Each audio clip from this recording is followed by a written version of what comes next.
Muchísimas gracias nuevamente por la invitación para participar en este importante evento. Sin duda alguna, es un privilegio poder compartir un poquito del trabajo que hemos realizado desde la Secretaría de Investigación y Estudios Avanzados, pero además en un día como el de hoy, el 25 de noviembre, en donde recordamos esta problemática que existe en el mundo de violencia hacia las mujeres. Justo hoy en la mañana escuchaba en la página de ONU Mujeres que cada 10 minutos en el mundo asesinan a una mujer, es decir, es un problema todavía muy severo y no hay un solo país que se escape. Hay países como el nuestro en donde la problemática es mayor, pero no hay un solo país en todo el mundo en donde no exista esta circunstancia tan desafortunada. Son mujeres asesinadas principalmente por sus parejas, exparejas o familiares cercanos. Entonces, trabajando temas de género, mi trayectoria en investigación ha sido principalmente en temas de equidad de género, violencia de género, pues me da todavía más gusto poder compartir con ustedes esta plática de apertura. Y si bien no voy a hablar exclusivamente o más bien directamente sobre el tema de la violencia de género, pues sin lugar a dudas, sí tengo contemplado dentro de esta presentación a los grupos vulnerables, dentro de los cuales, por supuesto, se encuentran las mujeres y muy particularmente niñas y niños que tienen referentes de crianza en prisión.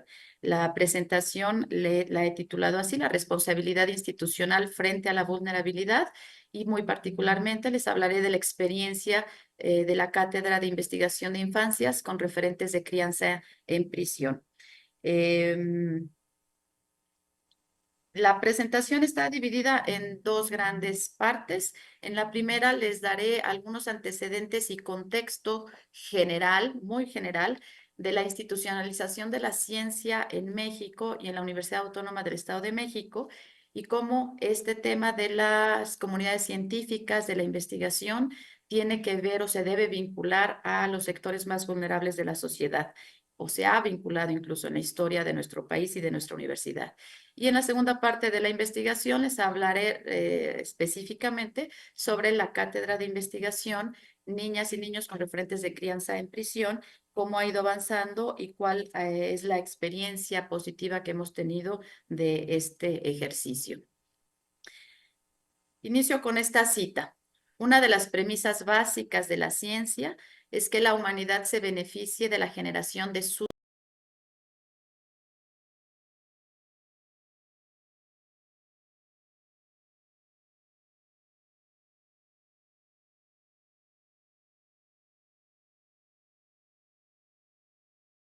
sirve para mejorar las condiciones de la humanidad. Sin embargo, como vamos a ir viendo a lo largo de la presentación, pues en algunas ocasiones nos hemos desviado de este objetivo o de este fin esencial de la ciencia. Voy a iniciar con este trabajo o esta institucionalización que ha tenido la ciencia en nuestro país. En términos de años, históricamente, pues es relativamente corto. No quiere decir que no se haya hecho antes investigación, pero de forma institucionalizada, que el Estado la haya asumido, pues en realidad inicia en 1935, cuando el presidente Lázaro Cárdenas ve justamente la necesidad de crear un organismo que ordenara las instituciones que realizaban actividades científicas y de enseñanza superior. Y es en este año, en el 1935, cuando se crea por decreto presidencial el Consejo Nacional de Educación Superior y de la Investigación Científica. En 1942, el CONECYT se sustituye por la Comisión Impulsora y Coordinadora de la Investigación Científica, conocido como el CICIC, y posteriormente, en 1950, esta cambia a un instituto, el Instituto Nacional en Investigación Científica, que ya tenía un objetivo muy claro de promover a nivel nacional la coordinación y el desarrollo de la investigación, pero también formar esa masa crítica de investigadores en nuestro país. Y así trabajó durante 20 años hasta que en 1970 se crea el Consejo Nacional de Ciencia y Tecnología. Surge posterior a una primera reunión nacional de ciencia y tecnología para el desarrollo económico y social de México, y pues trabaja a partir hace un trabajo, yo creo que muy relevante en cuanto a la formación de comunidades científicas, a la generación de programas de posgrado. Seguramente recordarán este extinto ya Programa Nacional de Posgrados de Calidad, no solo generar más programas, sino bajo ciertos estándares de calidad, también en la generación de este Sistema Nacional de Investigadores, con ciertos estándares y criterios de calidad científica que se reconocen de acuerdo a ciertos niveles que establece el CONACYT, y genera varios laboratorios nacionales y de alguna manera va consolidando esta actividad o este trabajo científico en México. Trabaja así durante 53 años y es en el 2023, el 8 de mayo, cuando se publica en el Diario Oficial de la Federación el decreto por el que se expide la primera ley general en materia de humanidades, ciencias, tecnologías e innovación. Y a partir de esto se genera, se conforma este CONACYT con H, ¿no? En donde se incluyen las humanidades para poner énfasis en una circunstancia, problemática o situación que referiré más adelante, que se percibía ya en este modelo un poco gastado que se venía trabajando del CONACYT a lo largo de 53 años. Y muy recientemente, en este año, en 2024, el 20 de junio, nuestra presidenta electa, Claudia Sheinbaum, pues anuncia la elevación del CONACYT a secretaría. Entonces se conforma la Secretaría de Ciencias, Humanidades, Tecnología e Innovación bajo ciertos esquemas de trabajo que se han ido modificando desde el sexenio pasado para lograr que la investigación en nuestro país pues tenga lo que ya referían en la inauguración, una mayor incidencia social.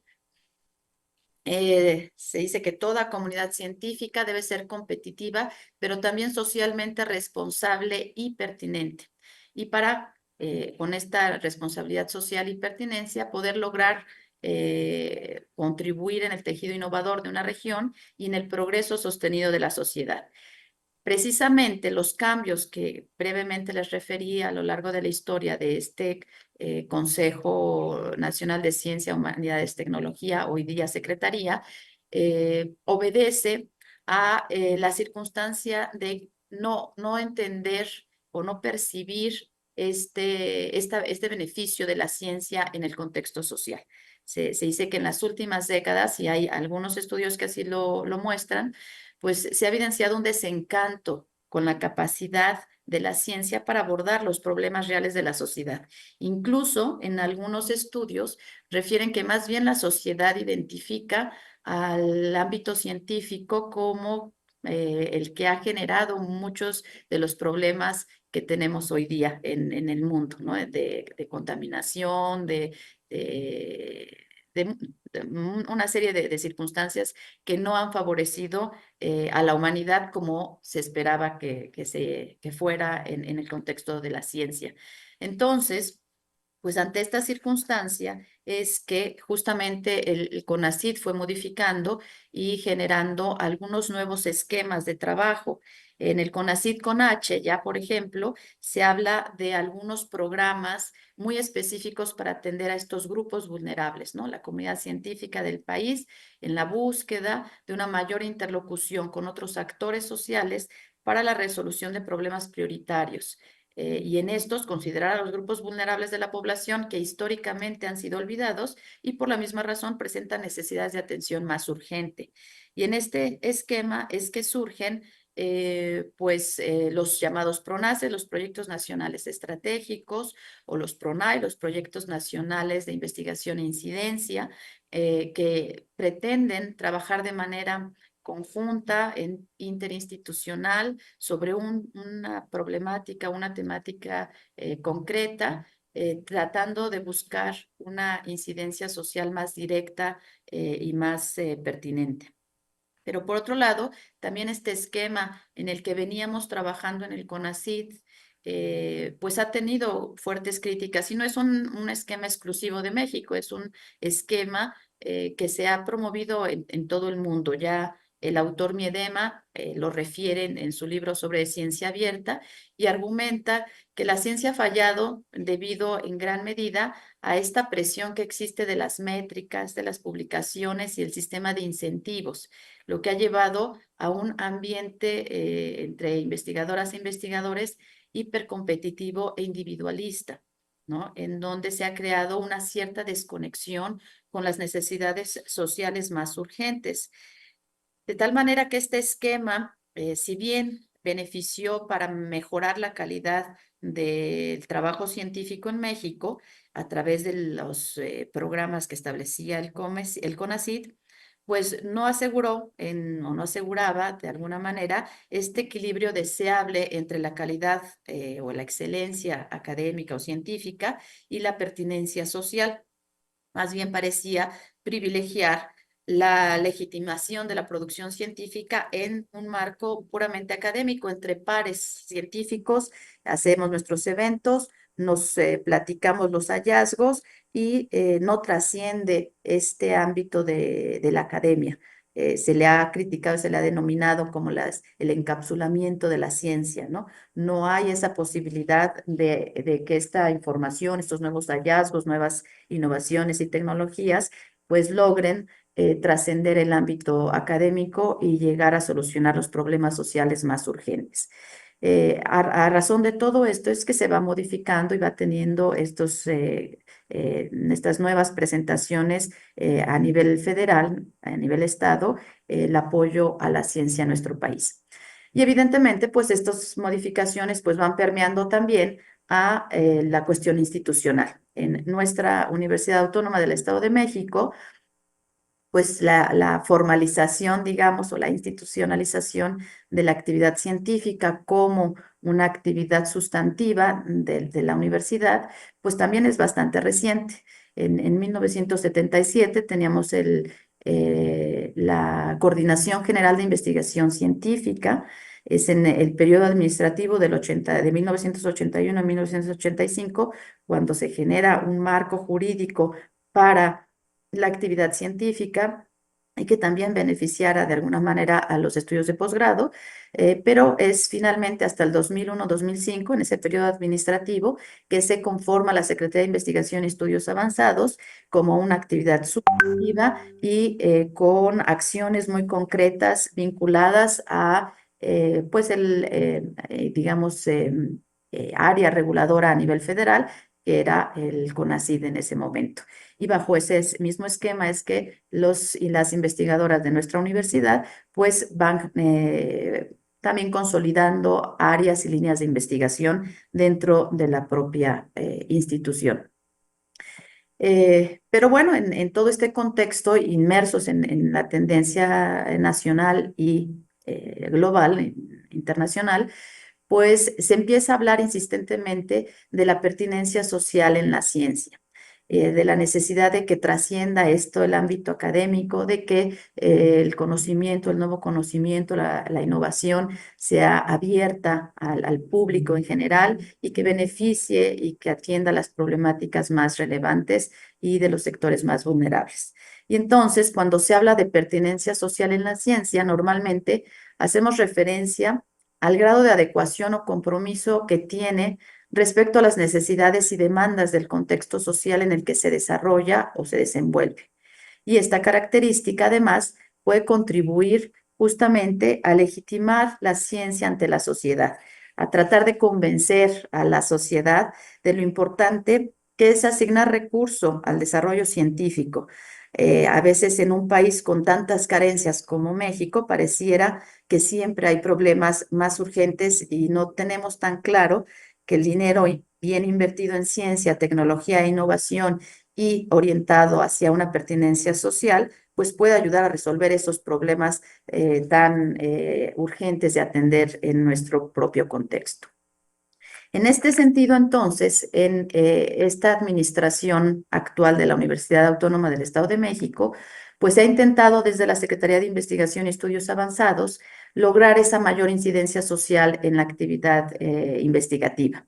Y entre muchas otras actividades, les refiero aquí a algunas.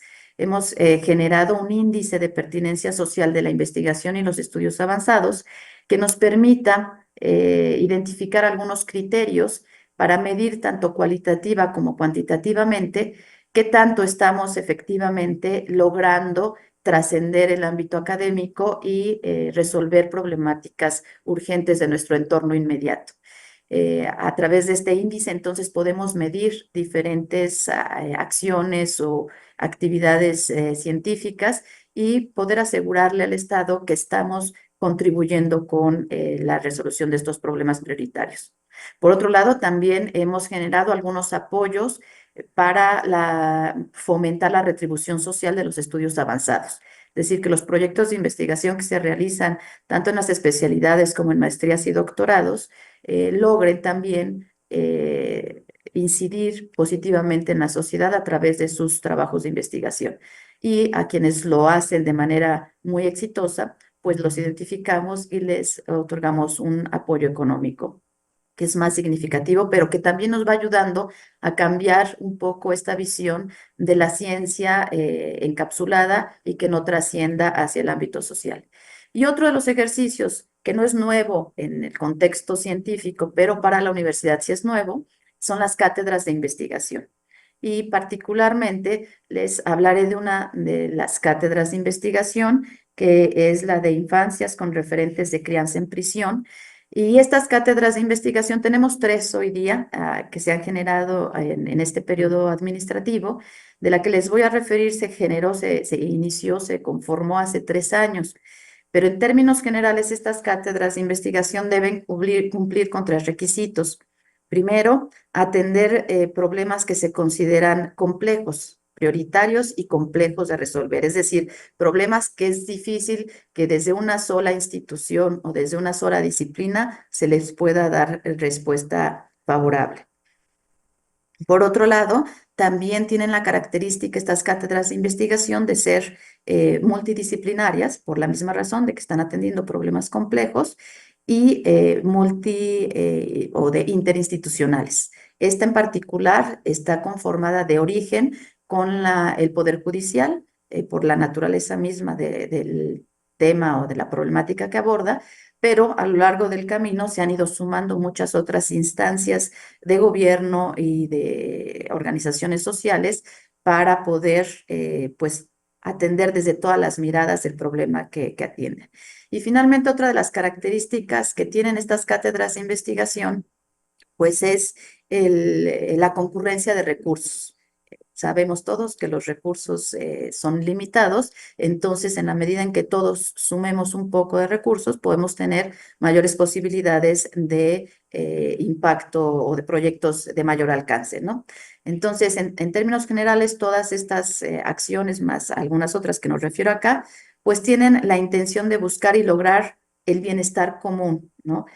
Hacer evidente que la actividad científica puede subsanar las necesidades y problemáticas prioritarias a nivel regional, nacional e incluso internacional. Y entonces se crea esta cátedra de investigación, Infancias con referentes de crianza en prisión, Infancia es destino, de la que les hablaré muy brevemente. Esta cátedra se detona a partir de tres grandes preguntas que van delineando todo el trabajo que ha desarrollado a lo largo de estos 3 años. Importante mencionar que quienes coordinan esta cátedra son la doctora Diana González Calderón por parte de la Universidad Autónoma del Estado de México y el doctor Rafael Estrada Michel por parte del Poder Judicial. Ellos coordinan los trabajos que a continuación yo les referiré, pero se ha sumado una gran cantidad de investigadoras e investigadores de diferentes disciplinas para poder atender esto que les voy a mostrar y que se detona de estas tres preguntas que dan origen a la cátedra. Primero, ¿cómo viven, educan o se desarrollan las hijas e hijos de las mujeres y hombres que están privadas de la libertad? Es decir, aquellos niños y niñas que tienen al papá o al papá y la mamá en prisión. ¿Quién los cuida? ¿En qué condiciones están? ¿Cómo están estos niños y niñas? La siguiente pregunta es, ¿cómo es la experiencia de crianza desde las limitantes de un entorno carcelario? Es decir, ¿cómo están las niñas y niños que viven en prisión con sus madres? ¿En qué contextos se están criando? ¿Bajo qué condiciones se están garantizando los derechos humanos de estos niños y niñas? Ese es el segundo gran cuestionamiento que da origen a esta cátedra. Y el tercero se refiere a las estrategias que debería asumir el Estado y la sociedad misma para no continuar con esta espiral de vulnerabilidad en la que se encuentran niñas y niños con referentes de crianza en prisión. Evidentemente, este es un problema eh, sumamente complejo. Es como les refería, las cátedras abordan estos problemas que es difícil que desde una sola disciplina podamos atenderlos y desde una sola institución.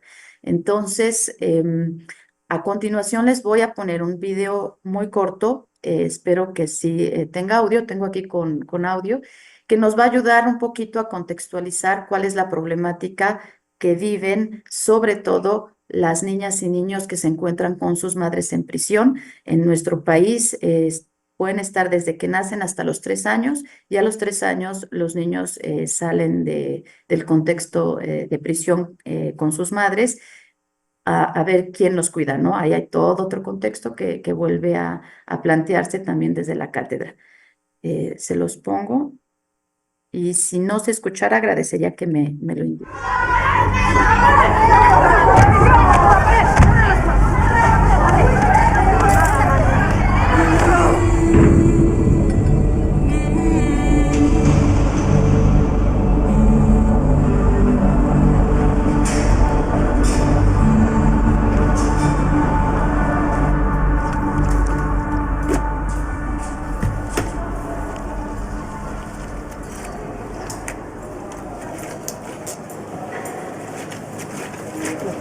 ¿Me tienes?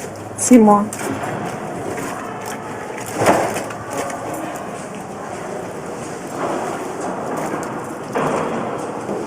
¿Rojo o azul?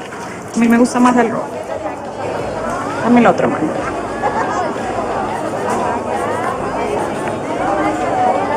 Que van a quedar divinas. ¿Cómo te puedes tomar esa sopa?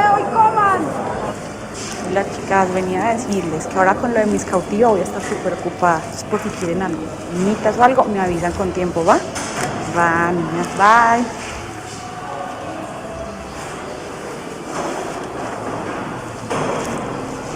¿Qué tienes ahí, Steffi? ¿Ahí dónde? ¿Ahí? No tengo nada.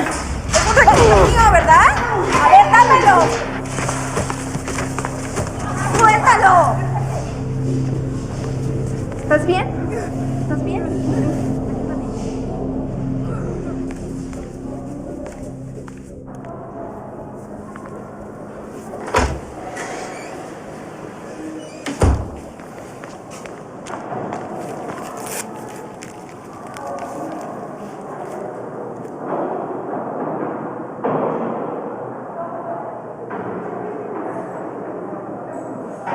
Gracias.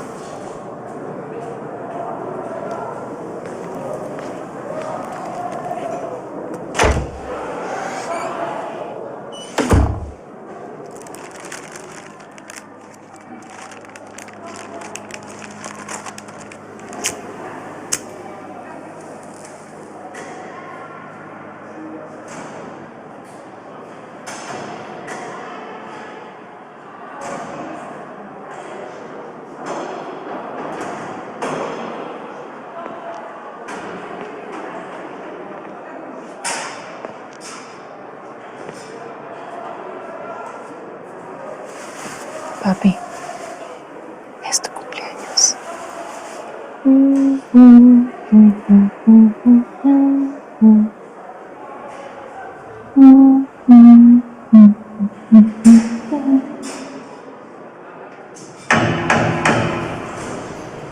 Martínez,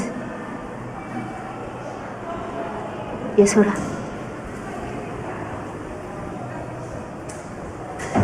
¿Qué me pasa?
Bueno, este pequeño video más o menos nos deja ver la complejidad del problema. Aborda exclusivamente los niños que están de nacimiento hasta los 3 años en prisión. Como vieron, es una asociación civil, Reinserta, quien ha trabajado y visibilizado esta problemática y con quien en esta cátedra, por supuesto, también nos hemos sentado y hemos platicado con esta asociación. Yo cada que veo este video, honestamente me quedo mucho con la sensación de que como sociedad y como comunidad de investigación científica le hemos quedado mucho a deber a las infancias en prisión o que tienen referentes de crianza en prisión. Entonces, bueno, con este video, pues les doy pie a la plática sobre la cátedra en particular. Esta se genera entonces con el objetivo específico de analizar cómo se están garantizando los derechos humanos de las infancias con referentes de crianza en prisión en el Estado de México, desde una reflexión multidisciplinaria, como ya comentaba previamente, con la intención de coadyuvar desde la generación de proyectos de investigación a la protección de los derechos humanos de niñas y niños que habitan en prisión, así como niñas y niños y adolescentes que habitan fuera de ella, pero que evidentemente tienen a alguno de los padres en prisión.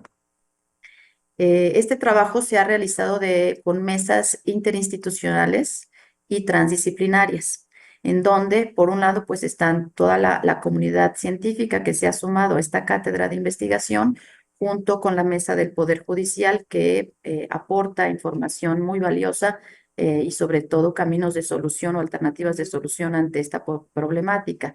Pero se han sumado también diferentes instancias de gobierno, empezando por la Secretaría de las Mujeres, la Dirección de Reinserción Laboral del Estado de México, el Sistema Nacional de Protección Integral de Niñas, Niños y Adolescentes, así como la CIPINA también estatal, y varias instancias o organizaciones civiles que también han contribuido, como Reinserta, ya refería yo algunas, pero algunas otras. Y entre todos, pues hacen estas mesas de diálogo, de discusión, en donde, a partir de las cuales más bien se van generando proyectos de investigación específicos para atender los problemas tan complejos que se perciben en esta temática. En este pequeño esquema, pues visualizamos que están dos grandes actores, ¿no? En este problema, que son por un lado las mujeres en prisión y por otro lado las niñas, niños y adolescentes. Las mujeres en prisión, pues están las mujeres que tienen a sus hijos en prisión, pero también las mujeres que están en prisión con hijos fuera de prisión y las mujeres que están en prisión y que son potenciales madres. Y por otro lado está toda la problemática de las niñas y niños que viven dentro de prisión hasta los 3 años, después niñas y niños que salen de prisión después de los 3 años y vivieron sus primeros 3 años dentro, y por otro lado niñas, niños y adolescentes que están fuera de prisión con madre dentro de prisión o padre dentro de prisión, o en algunos casos ambos dentro de prisión. Entonces es un escenario extremadamente complejo. En la parte que les vamos a presentar o que les estoy presentando ahora de la cátedra, se ha trabajado principalmente con el tema de las infancias. Los dos problemas de inicio que se identifican al atender este tema, pues el primero tiene que ver con la invisibilidad. Pocas veces hemos pensado en las niñas y niños que están en prisión con sus madres. No es una circunstancia que podamos ver cotidianamente o de la que oigamos que se está atendiendo, que se está abordando, que se está avanzando o incluso analizando. Entonces, de inicio, uno de los objetivos era visibilizar este problema para poner en la agenda tanto de las diferentes instancias de gobierno que tienen alguna responsabilidad o alguna posibilidad de atender el problema, como en las comunidades científicas, evidentemente. Y por otro lado, perdón, me fui para atrás. Y por otro lado, la ausencia de datos específicos del Estado de México. Hay datos muy generales del país, pero no había una información real que nos permitiera pues partir de algo. ¿Cómo podemos atender un problema si no conocemos cuáles son sus circunstancias? ¿Cuántas mujeres hay en prisión con estas características? ¿Cuántas niñas y niños se encuentran en prisión junto con sus madres? No había datos específicos en este sentido.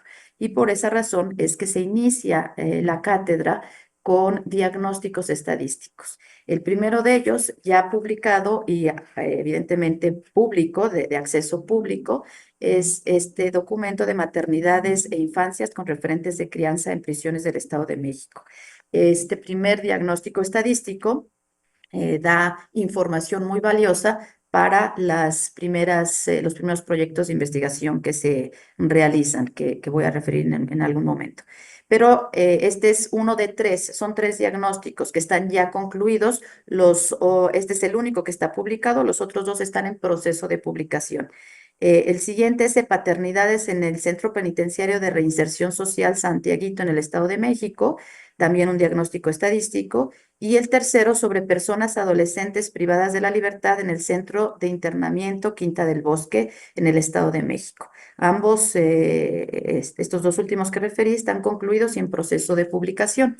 De este que sí ya está publicado y que pueden encontrar en la página web de la cátedra, pues voy a referir solamente algunos datos, es un documento que ya nos da un escenario mucho más claro de lo que ocurre sobre este problema en particular, sobre las maternidades con hijos en prisión. Por referir solamente algunos datos, el 86% de las mujeres privadas de la libertad manifiesta tener hijos e hijas.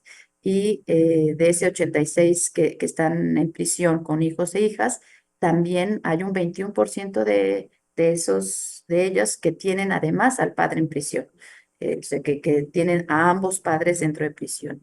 Este documento, pues lo van a identificar con infografías de este tipo, muy, digamos que de diseño muy amable, fácil de fácil lectura, con mucha información en cuanto a los derechos particulares de las infancias y las características y condiciones que tienen en los centros penitenciarios en el Estado de México. Es exclusivo del Estado de México.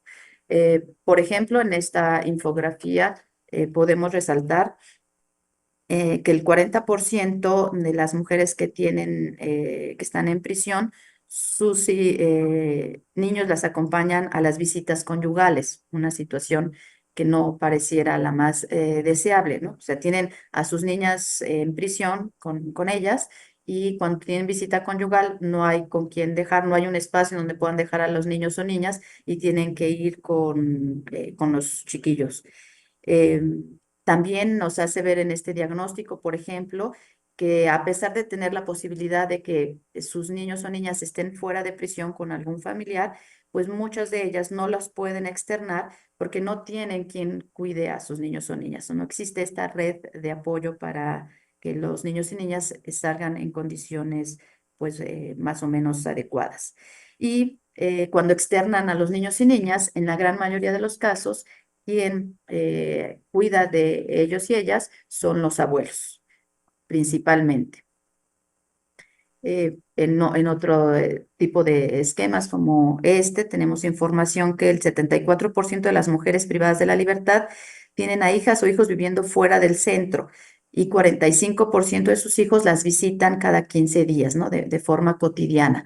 Entonces, de alguna manera, también esos hijos o hijas que están fuera de las prisiones están continuamente regresando a estos espacios para visitar en este caso, a su mamá.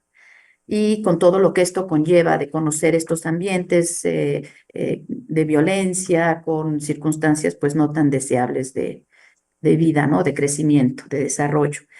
Eh, También en esta encuesta, en este diagnóstico, pues identificamos que hay quienes tienen hijos con discapacidad dentro y fuera de las prisiones.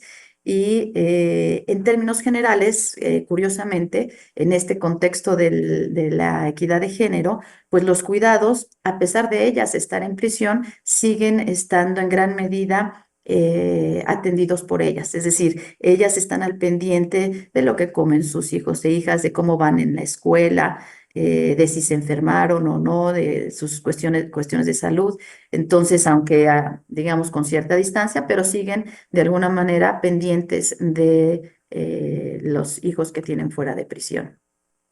A partir de estos diagnósticos, entonces, se empezaron a generar convocatorias o trabajos de investigación. A partir de una primera convocatoria que muestro acá, emitida el 18 de noviembre del 2022, se registraron 12 proyectos de investigación en donde se abordan diferentes temáticas con enfoques o con atención prioritaria en todas estas áreas de estudio, pues del derecho, ciencias políticas y sociales, medicina, nutrición, psicología, trabajo social e incluso diseño.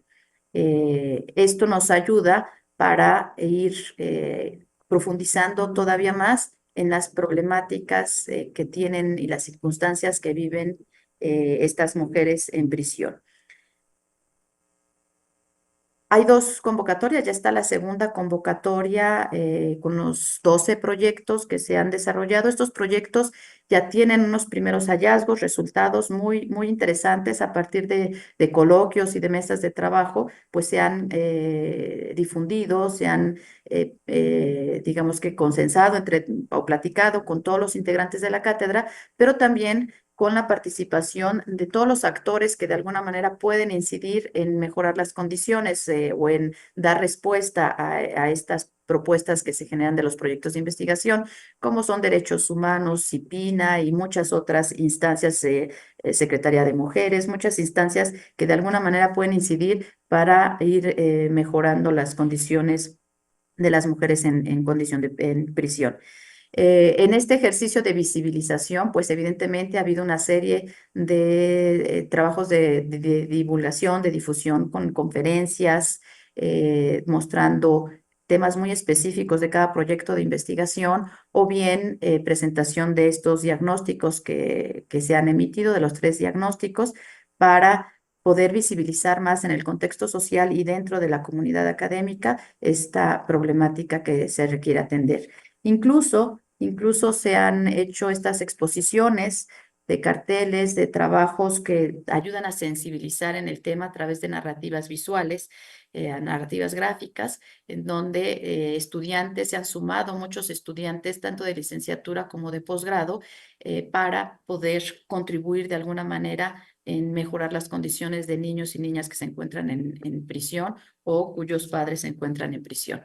Y por supuesto que a partir de las diferentes áreas de estudio, de derecho, en este caso, por ejemplo, aquí pongo un ejemplo, que es de la Facultad de Derecho y su Centro de Investigación en Ciencias Jurídicas, pues se han generado diversos eventos, no solo a nivel local, también nacional e incluso internacional, para poder dialogar, discutir, entender si hay circunstancias similares o si han dado respuestas, soluciones a esta problemática en otros espacios del mundo que pudiéramos retomar o que pudiéramos al menos dialogar y reflexionar de manera conjunta.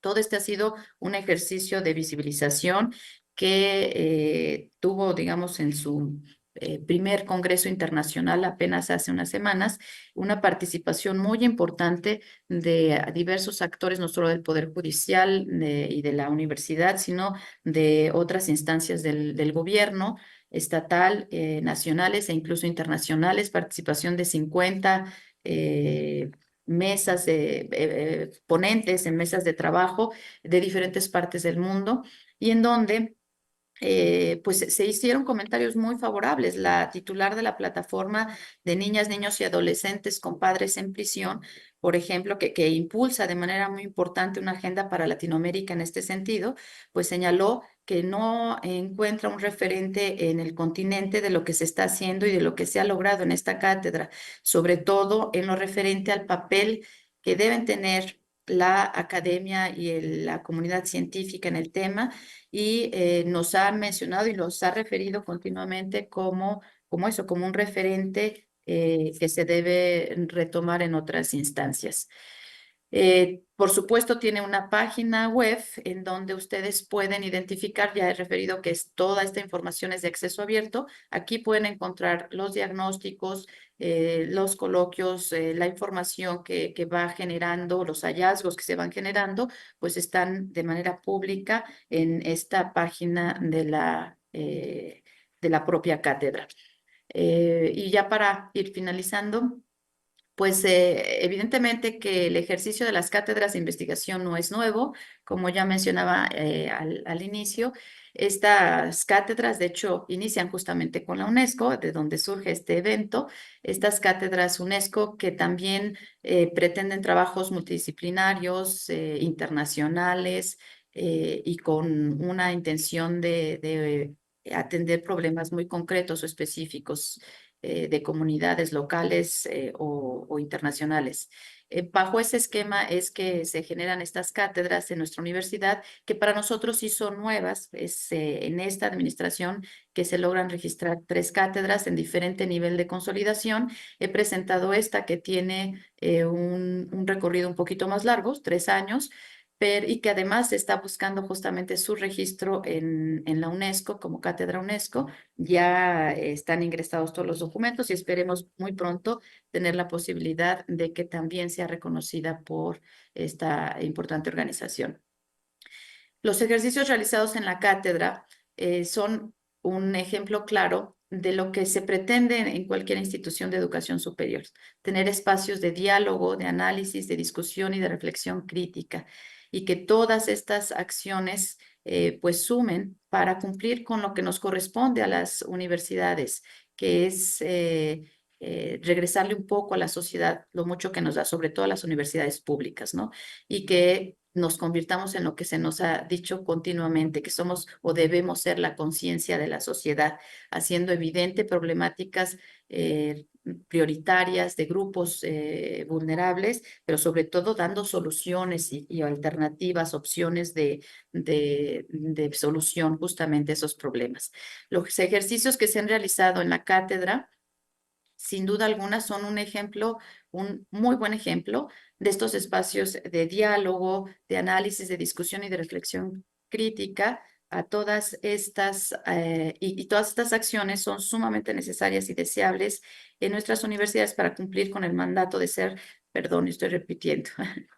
Las cátedras de investigación se espera sean entonces para nuestra universidad, y siguiendo el modelo de UNESCO, pues que sean un modelo de trabajo universitario colaborativo, constructivo y de alta incidencia social, y sobre todo que permitan sensibilizar a la comunidad científica sobre los problemas que aquejan a los sectores de la sociedad más vulnerables y que por la misma razón requieren de atención prioritaria, porque se han desatendido por muchísimo tiempo, han estado invisibilizados, como es el caso específico de niñas y niños con referentes de crianza en prisión.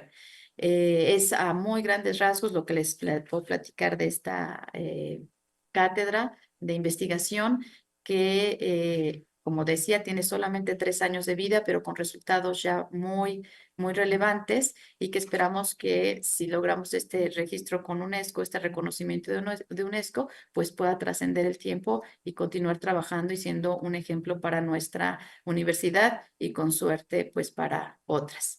Dejo aquí la página web de la cátedra para quien tenga interés en conocer un poquito más sobre ella, y pues quedo yo pendiente por si hubiera alguna pregunta o comentario respecto a mi presentación. Muchísimas gracias por su atención.